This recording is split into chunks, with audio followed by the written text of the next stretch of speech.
Ages ago on the Y series, we talked about why, when Seth Rollins came back from his knee injury, he should have come back as a face.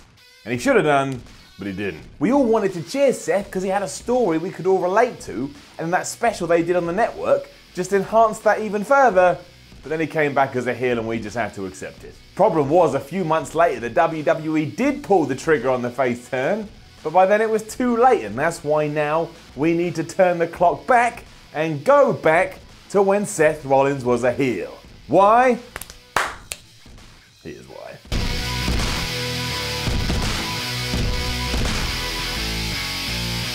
Now, I do think that Seth Rollins has the chops to be a good guy. If nothing else, he's so talented in the ring, that's a great way to get over as a face. You just fly around and we the fans sits there like, wow, that guy's so talented. He's so athletic. I want to be just like him. And there we are. We're in. We're engaged. He's a good guy. Outside of that though, this character he's currently portraying just isn't working. And he still gets a reaction when he comes out. People are still pleased to see him. And that's good because it keeps him relevant. But it's not good enough. The fact of the matter is, every time Seth starts to talk, I just don't buy it. And I know this is scripts, but that's not the point. Some people have scripts, and as long as it ties into who they are as a person, it comes across as real. Seth coming out telling me, oh, he regrets his past and we're all in this together. It's bullshit.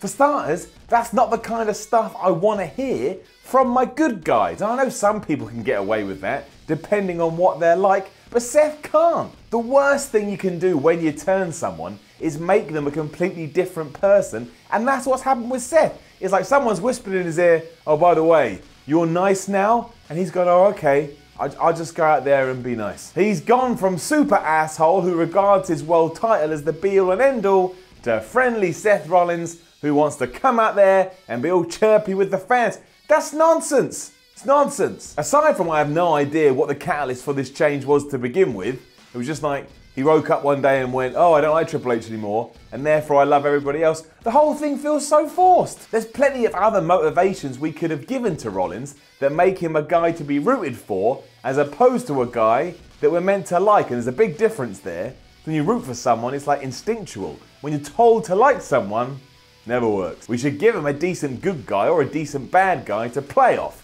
which is another problem in itself, or just give him some better motivations than, hey fellas, we're all in this together, fellas, our fans, you and me, come on, let's plow forward. If you give him some motivations that feel real and doesn't tie directly into us, I can sit there and decide, is this something I want to back or is this something I don't want to back? And at this point, that's just not going to happen. If it does, it's going to come out of nowhere like an RKO, and that's going to make it feel even worse. Furthermore, Rollins' natural personality to me is that he's a bit of a knob. I don't mean that in a bad way. I'm not saying Seth Rollins the person is a knob. I'm saying his wrestler persona, his wrestler character, that's what he emits from his soul, from his body. Just seems like a bit of a knob. He's confident, cocky, self-assured.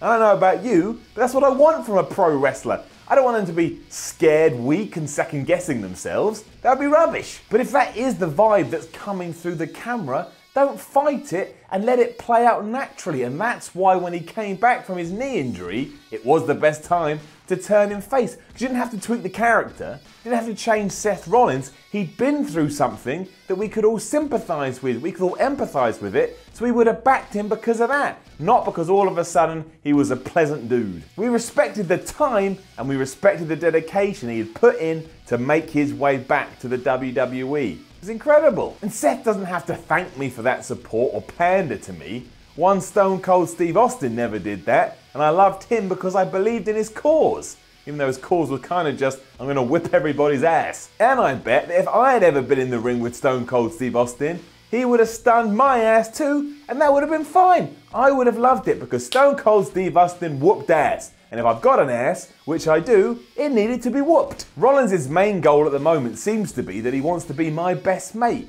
And I don't want that. At the height of his bad guy time, all he cared about was his title. That was it. I completely understood Seth Rollins. That title was his, and he was going to be damned if anyone was going to take it off of him, because they weren't. And he'd do whatever he took to keep it, even pissing off the fans. And he legitimately worked hard to get there. We'd seen it. We'd seen all the stuff with the Shield, and he wasn't going to give it up. That I get, and his obnoxious promos were enough to ensure that I hated him, and therefore it wasn't so hard to believe that eventually somebody was going to come out, get revenge, and just kick him in the groin. What is he now? Just a human that's happy to be on a video game cover and wants to share this success with the world. Screw that. That's not a face with a hot streak. That's a guy with his focus in the wrong place, and it does show in feuds. His confrontations with Joe fell flat, and his interactions with Bray Wyatt have done the same. And there's another issue here, because there wasn't a killer reason for these feuds to be going on. Rollins hates Bray because he keeps popping up out of nowhere,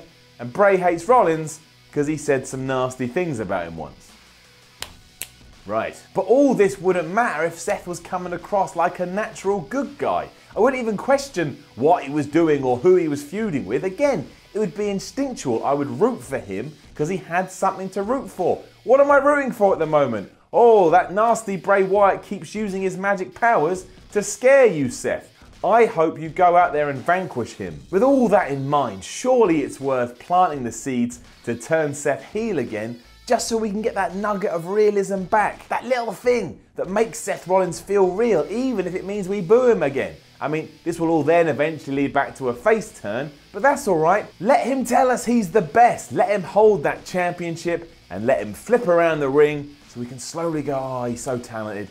He's so talented, he's so agile, he's such an athlete. And I know that's not the best scenario for a bad guy because you're not supposed to want to get the cheers, but again, that's the point. Then we can start organically getting back to where we need to be, which is a good version of the good guy of Seth Rollins. It's a plan. You see what I've done there? I've laid out my cards and I've looked to the future as opposed to just making it up as I go. I just cannot stand it when a wrestler is given the equivalent of a placard that reads, "I'm a good guy now." Because it's just unbelievable. It's not real. It doesn't come through the television. Straight away I remember I'm watching a show. Sometimes it's all right not to worry about me and just focus on the character. I'm a fan.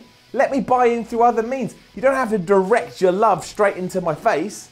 That sounded really weird. I didn't mean it like that. But let me vicariously live for you as opposed to you reaching out and trying to win my love. Stop trying to win my love, Seth Rollins. We're done. We're not done. There's always going to be room for you in my life, but you take my point. The worst thing about all of this is that if WWE had actually kept him as a heel, when Finn Balor returned from his injury, we could have had a really hot feud with a real storyline. Seth Rollins put Finn Balor out of action to the point he had to give up his Universal Championship, and then when Finn came back, they just fist bumped and went, yeah, we're boys. We're boys. Boys don't worry about injury. Yeah, boys. Let's rock down the pub and be boys with pints. And what's the alternative?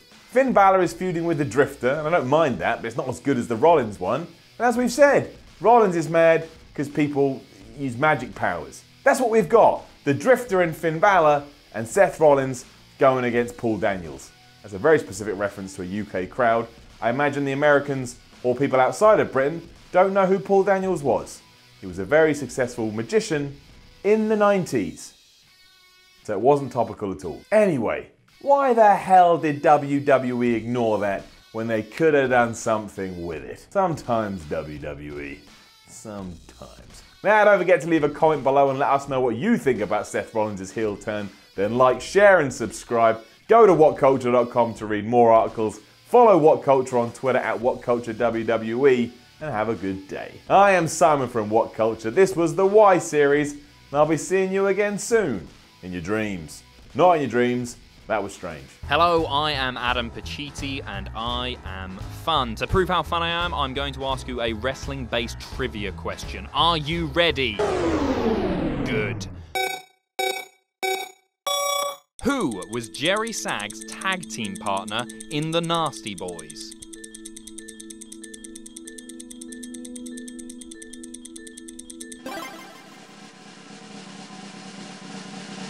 The answer is Brian Knobbs. That was fun. For more fun, buy the What Culture Wrestling trivia game, available now at shop.whatculture.com.